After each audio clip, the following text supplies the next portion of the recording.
e rapazas, de quinto A, un poema do homenaxeado imos vos recitar. Lembra a súa infancia no Ferrol, antes da morte da súa nai. Cuidamos que vos vai gustar. Titúlase Ferrol 1916.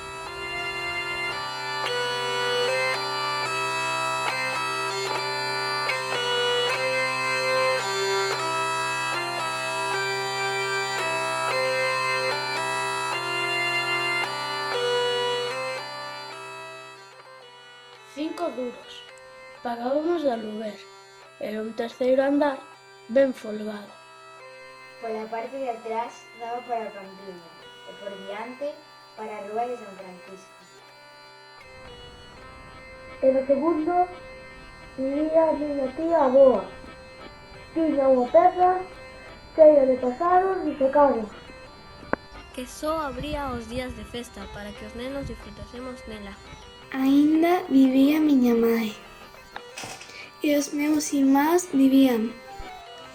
Enfrente traballaba o señor Pedro o tanoeiro e a grande tenda de efeitos navais mantiña o seu trafego.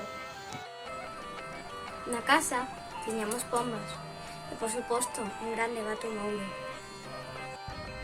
E meu pai era novo aínda, e no mar do mundo cada día descubría eu unha illa. Vía o mar da miña fiestra e chegaban cornetas pola mariña. E baixaba os degraus 2 veces para ir á escola. E 2 veces subíaos de volta.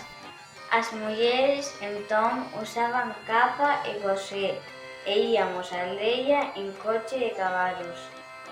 E a rúa estaba teigada de pregóns de sardiñas e de ingleses que vendían biblias. Eu tiña un pacto con Deus, que ninguén dos meus morrería. E o pacto era observado, e eu confiaba na perenidade do pacto. Todo isto fica tan lonxe que a duro podo aínda lembralo. Esqueceríao dentro de pouco tempo, se non escríbese estes versos.